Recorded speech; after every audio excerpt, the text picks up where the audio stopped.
Seguimos no assunto porque o primeiro-ministro britânico Keir Starmer conversou ontem com o presidente dos Estados Unidos, o Donald Trump, sobre a importância de reduzir as tensões no conflito entre Irã e Israel. Luca Bassani, nosso correspondente na Europa, participa ao vivo aqui com a gente nesta manhã, atualizando e trazendo detalhes dessa conversa. Pois não, Luca, bom dia, bem-vindo. O que é que os dois conversaram, o que é que os dois falaram a respeito de mais essa tensão envolvendo o mundo, Luca? Bem-vindo. Bom dia a você, Nonato. Bom sábado a todos que nos acompanham. O primeiro-ministro do Reino Unido, Keir Starmer, ele, através da sua diplomacia, o seu próprio secretário de Relações Exteriores, David Lammy, também tem tentado buscar uma desescalada deste conflito. Primeiro, o seu chanceler conversou com o seu homólogo também do Irã e pedindo para que a retaliação fosse adiada ou simplesmente apenas de uma vez para que este conflito não chegasse a um ponto de uma nova guerra regional e uma nova catástrofe humanitária dentro do Oriente Médio, a exemplo de tantas outras que ainda acontecem, seja no Líbano, em Gaza, no Iêmen e também no Estado de Israel. Todavia, o chanceler iraniano disse que é obrigação do Irã responder ao ataque de Israel exatamente porque está no seu direito, de acordo com todas as leis que regem o direito internacional. No caso da conversa tida com o presidente Donald Trump, nós vemos que também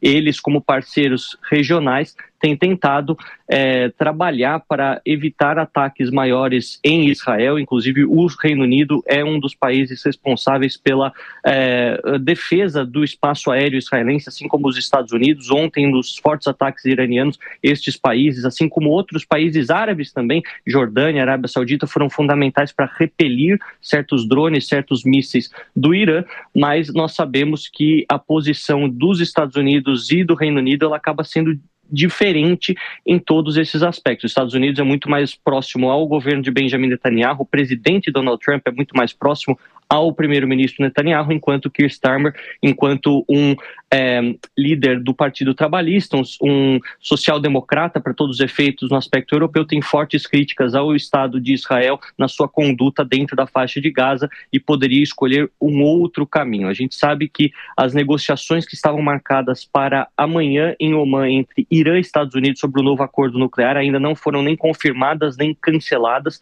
mas talvez toda esta problemática bélica possa empurrar o Irã para, de fato, voltar à mesa de negociação e encontrar um acordo com os Estados Unidos, algo que Donald Trump tem pedido e dado prazos ao Irã há muitos meses. Obviamente que a gente tem monitorado toda a situação também dentro de Israel. Até agora são 3 pessoas mortas confirmadas, uma situação difícil também com dezenas de feridos e muita destruição dentro das principais cidades, seja Tel Aviv, seja Jerusalém. Por enquanto, o número de pessoas mortas ele é muito menor do que em outros conflitos, porque Israel tem um robusto sistema de defesa aérea, antiaérea e também muitos bunkers, muita estrutura na sua característica urbana para proteger a população em detrimento de outras regiões de conflito, mas tanto Irã quanto Israel prometeram continuar com os ataques durante um tempo indeterminado. Nós vemos que da mesma maneira que de forma corriqueira ataques acontecem tanto em Jerusalém quanto em Tel Aviv, o Estado de Israel também fez ataques em Isfahan, Teherã e Tabriz durante esta última madrugada, ou seja, a gente se prepara para uma guerra longa e também uma cobertura extensa aqui para toda a nossa audiência. E, Luca, aproveitando a sua participação, bom dia, queria que você falasse um pouco para a gente do presidente Donald Trump, que logo que assumiu o mandato nos Estados Unidos, disse que queria pôr fim às guerras, fez discursos fortes sobre isso, mas tem falado bastante sobre a relação agora com Israel, sobre o fornecimento e a quantidade de armamento. Bom dia a você, Bia, também. A questão relacionada a Donald Trump é uma questão ambígua, porque como você bem disse, durante a campanha e os seus primeiros dias de governo, ele sempre pregava a paz, dizendo que não quer que os Estados Unidos se envolvam diretamente em mais um conflito armado no Oriente Médio ou em qualquer parte do mundo, defendendo a América para os americanos, olhar para o lado de dentro. Mas, ao mesmo tempo, ele sabe que, como presidente dos Estados Unidos, tem um antagonismo automático com a República Islâmica do Irã. Desde 1979, os países são grandes inimigos, então esta também é uma janela de oportunidade interpretada assim pela Secretaria de Estado norte-americana para enfraquecer o regime dos ayatolás e até mesmo inviabilizar o projeto de construção de armas nucleares por parte do Estado iraniano. Então, provavelmente serão decisões difíceis que levarão muito tempo e, obviamente, que sabemos que neste contexto, por mais que Donald Trump e o governo republicano não queiram atacar diretamente ou participar diretamente desse conflito, nós temos um alinhamento automático com Israel, a proteção do Estado de Israel e também o compartilhamento de inteligências, de operações militares. Então, esta relação muito mais próxima de Israel acaba deixando muito claro qual será o lado ocupado pelos Estados Unidos, por mais que não de forma totalmente explícita neste primeiro momento. Não sabemos como a guerra vai se desenrolar. O Irã ontem fez ameaças a todos os países que ajudarem a defender Israel e tem bases na região, podem ser também possíveis alvos, ou seja, uma mensagem indireta dizendo, olha, os Estados Unidos têm várias bases em todo o Oriente Médio e têm ajudado a proteger Israel. Caso isso continue, nós também podemos atacar as bases americanas. Quando isso aconteceu, caso isso aconteça, aí os Estados Unidos são obrigados também a responder, porque vão ter sido atacados no seu corpo militar e também em outras localidades fora da região controlada pelo Irã. Então, o espiral do caos pode ser muito grande e, obviamente, que muitos diplomatas têm trabalhado para tentar evitar essa escalada bélica, mas também os almirantes, generais, comandantes estão todos reunidos para pensar uma resposta militar contundente caso seja necessário.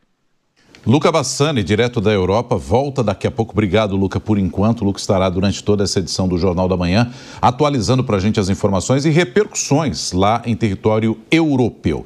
Quem também está com a gente nesta manhã é a Mônica Rosenberg, para que a gente possa ir analisando, comentando os temas que são levados ao ar.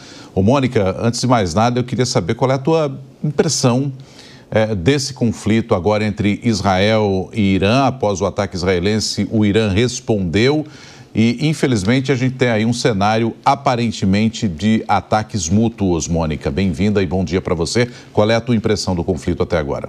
Bom dia, Nonato. Bom dia a você que nos acompanha nesta manhã gelada aí na Jovem Pan. A minha impressão em relação ao conflito, muito mais do que uma impressão, eu como pessoa, como mulher judia, que tenho família em Israel, estou acompanhando muito de perto com os meus parentes que estão lá. Inclusive, eu tenho um sobrinho que mora lá, que é muito jovem, e que na primeira noite eu mandei, e aí, como é que tá? Tá com medo? Ele respondeu, tia, a pior coisa desta noite não foi ter que correr para o abrigo, foi o jogo do Corinthians.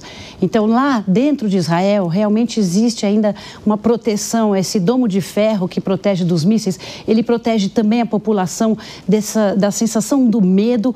O que o povo em Israel está sentindo é a necessidade de se unir e de reagir.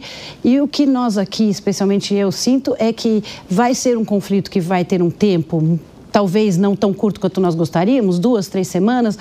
As forças de defesa de Israel, lembrando que são forças de defesa, mesmo quando fazem ataques como fizeram, e sim, sem dúvida, invadiram a soberania do Irã, sem dúvida foram lá mexer com a onça, porém são forças de defesa, tudo que fazem é pela defesa do Estado de Israel e da democracia israelense, e essas forças estão muito firmes, muito convictas. Vai durar algumas semanas, já houve ataques, inclusive aos mísseis. O Irã deveria lançar 1.000, lançou 200 mísseis. Então, eles estão trabalhando para enfraquecer, para reduzir o tempo da guerra, e eu acho que vai ser um conflito de muita tensão, de, infelizmente, muitas mortes, mas que logo vai se acalmar, todos voltarão à mesa de negociação, porque não há outra escolha.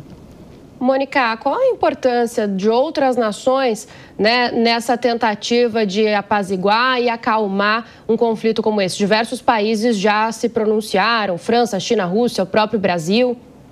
Então, o Irã hoje está muito sozinho. Em outubro, quando teve aquele conflito que parecia quase que uma simulação, né? O Irã mandou alguns ataques aéreos que demoraram 9 horas, 12 horas para chegar em Israel. Então, realmente parecia que era só uma sinalização, não havia vontade de realmente causar estrago. E naquela época eu lembro que eu pensei, poxa, Israel vai revidar e atacar as instalações de enriquecimento de urânio. Lembrando que não são bases nucleares, são instalações de enriquecimento de urânio por enquanto, e eu acreditei que ali já iam acabar com a farra do urânio no Irã. Lembrando, gente, que Israel já em outras 2 situações teve que destruir instalações militares de enriquecimento de urânio, né, pré-nucleares, tanto na Síria quanto no Iraque. Quando essas ditaduras começam a achar que vão ter bomba atômica, Israel age de forma pontual, não é a primeira vez. Então, novamente, eu achei em outubro que eles já iam fazer esse ataque aí preventivo e o Biden segurou, então não houve o ataque naquela época. Certamente o Trump deu força, falou pode ir, eles fizeram esse ataque, mas o Irã está muito isolado, está muito enfraquecido. Os seus proxies, né, seus fantoches ali da região, o Hezbollah, os Houthis, o próprio Hamas, estão degolados, decapitados, sem força para agir. Então, o momento é muito preciso, é muito correto e não acredito que haverá uma grande escalada. Os outros países, afora os Estados Unidos, que nós sabemos o perfil do Trump, que deu força, falou pode ir, vai para o ataque, e que, por enquanto, está só ajudando na defesa, não se manifestou se vai ajudar a atacar também. Isso vai depender se vão efetivamente atacar as bases americanas que tem no Oriente Médio. Por enquanto, ontem houve a notícia de que havia sido feito um ataque, mas no final não havia. Então, vai depender desse ataque em cima dos americanos e mesmo que venha, também acho que os americanos vão fazer uma resposta rápida, pontual. Ninguém quer a escalada do conflito, os impactos econômicos já se fazem sentir, ninguém quer que isso piore. A Rússia está lá ocupada com a Ucrânia, a China está mais preocupada com as tarifas dos Estados Unidos, então não acredito que haverá uma terceira guerra mundial, uma grande escalada. O próprio Trump já falou na sua finesse, que lhe é peculiar, no seu tweet, que o que ele quer é que o Irã volte à mesa de negociação e é isso, o que precisa, vamos lembrar novamente, o Irã está enriquecendo urânio de forma a ter uma bomba nuclear. Não é possível que os ayatollahs iranianos tenham acesso à bomba nuclear. Esse é o objetivo, colocá-los de volta na mesa de negociação para que eles cancelem ou esfriem o seu programa nuclear. Se isso acontecer, a guerra acabou.